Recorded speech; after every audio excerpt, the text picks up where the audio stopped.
महर्षि, वो विराट कोहली और अनुष्का आए थे। विराज बैठ प्रसन्न हो। जी अभी ठीक। हाँ नहीं, ठीक ही रहना चाहिए। हम आपको अपने प्रभु का विधान बताते हैं थोड़ा सा। जब प्रभु किसी पर कृपा करते हैं, ये वैभव मिलना कृपा नहीं है, ये पुण्य है। पुण्य से एक घोर पापी को भी देखो, पाप करके भी उनका कोई पुण्य है जिससे वो सुकृत पूर्व के सुकृतवश चल रहे हैं, नया पाप है। ये वैभव बढ़ना या यश बढ़ना ये भगवान की कृपा नहीं मानी जाती। भगवान की कृपा मानी जाती है अंदर का चिंतन बदलना, जिससे आपके अनंत जन्मों के संस्कार भस्म होकर और अगला जो है वो बड़ा उत्तम होगा। अंदर के चिंतन से होता है, बाहर से कुछ नहीं होता। मात्र अंदर का चिंतन। अच्छा, अंदर का चिंतन हम लोगों का स्वभाव बन गया बहिर्मुखी। बहिर्मुखी मतलब बाहर, बाहर यश कीर्ति लाभ विजय, इससे हमको सुख मिलता है। अंदर से कोई मतलब नहीं रखता कोई विरला ही अंदर से। अब क्या होता है, भगवान जब कृपा करते हैं तो संत समागम देते हैं, फिर दूसरी जब कृपा होती तो विपरीतता देते हैं, और फिर अंदर से एक रास्ता देते हैं। ये मेरा रास्ता है, ये परम शांति का रास्ता है, ये शांति का रास्ता नहीं। भगवान वो रास्ता देते हैं और जीव को अपने पास बुला लेते हैं। बिना प्रतिकूलता के संसार का राग नष्ट नहीं होता। किसी को भी वैराग्य होता है तो संसार की प्रतिकूलता देखकर वैराग्य होता है। सब कुछ हमारे अनुकूल है तो हम आनंदित होकर उसका भोग करते हैं। जब हमारे ऊपर प्रतिकूलता आती है तब ठेस पहुंचती है कि इतना झूठा संसार, तो अंदर से भगवान रास्ता देते हैं। ये सही है। भगवान बिना प्रतिकूलता के इस संसार को छुड़ाने का कोई भी औषधि नहीं रखी। आज तक जितने बड़े महापुरुष हुए हैं, जिनका जीवन बदला है, उनको प्रतिकूलता का दर्शन करके बदला है।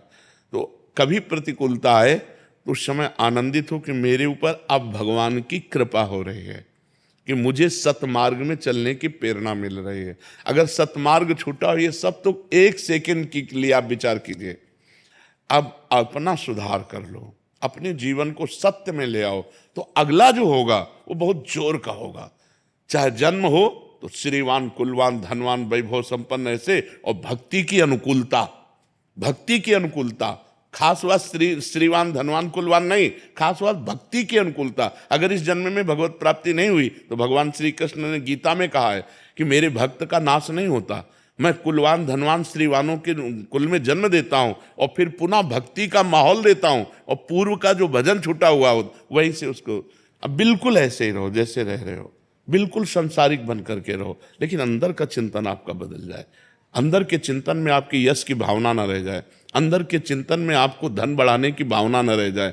अंदर का चिंतन हो जाए, प्रभु बहुत जन्म व्यतीत हो गए, अब एक बार आपसे मिलना चाहती हूँ, एक बार आपसे मिलना चाहते हैं प्रभु, मुझे आप चाहिए, अब संसार नहीं। तो बात बन जाएगी, तो बात बन जाएगी।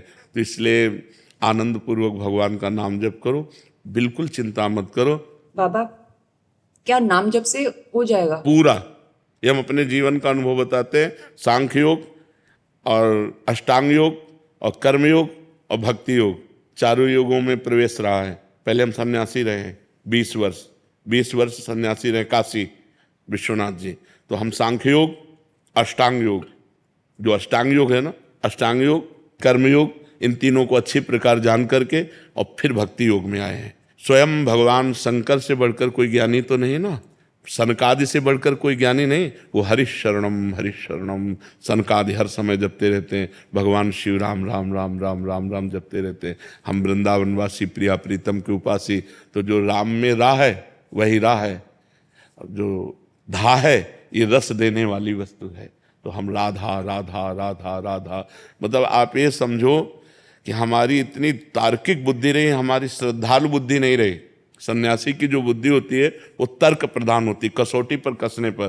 तो हम केवल भावुकता में राधा राधा का प्रचार नहीं कह रहे कि हमने सुना और ऐसे ग्रंथों में पढ़ा हो, ऐसे कह रहे, स्वयं स्वाद लेके कह रहे और विश्वास के साथ कह रहे कि यदि आप राधा राधा जपते हो तो इसी जन्म में भगवत प्राप्ति हो जाएगी, इसी जन्म में। जैसे किसी से कहा जाए कि तुम सत्य बोलो, मंदिर में चढ़ के बोलो, तो हम मंदिर में नहीं, हम वृंदावन में बैठे हैं। करोड़ों मंदिर इसकी समानता नहीं कर सकते, भगवान का परम धाम है। अगर राधा राधा नाम चल रहा है तो इसी जन्म में भगवत प्राप्ति हो जाएगी। हमारी आखिरी श्वास यदि राधा, तो मुझे श्री जी की प्राप्ति, भगवान की प्राप्ति हो जाएगी, इसमें कोई संशय नहीं। और किसी साधनों की कोई आवश्यकता नहीं। आप केवल अंदर ही अंदर चलाइए और लिखिए। देखो, हम जो कह रहे हैं उसको समझो। बहुत अधिक नाम जपने की हमें चेष्टा नहीं करनी, कम संख्या हो लेकिन मन लगा करके हो। जैसे हम, अब देखो, आप लिखो राधा, अपने दिमाग में लिखो, खुले नेत्र लिखो या बाहर बाहर देखो, दिखाई दे रहा है राधा लिखा हुआ। वही कान में सुनो राधा, वही अंदर उठाओ राधा। ये तीनों का एकाकार हो जाए तो ये करोड़ों नाम जप के बराबर है। देखो, जैसे हम बोला राधा, ऐसे हम 1000 राधा नाम बोले तो हम बोला राधा, ये उपांशु है, इसे उपांशु कहते हैं। राधा राधा राधा राधा 1000 बार, ये उपांशु हुआ। अब ये ऐसे उपांशु हम 10,000 बार जप करें, अंदर देखते हुए बोले राधा, उपांशु 10,000 बार नाम जप करने का फल एक बार मानसिक में है। इतना बड़ा फल है ये। ऐसे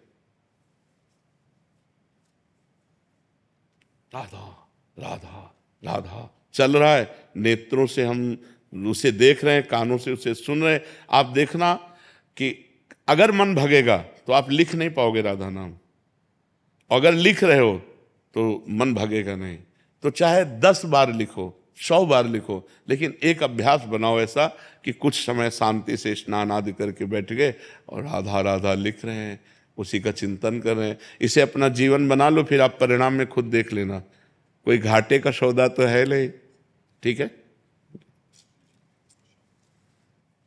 ये सखी को दे दे, ठाकुर शिव जी की है।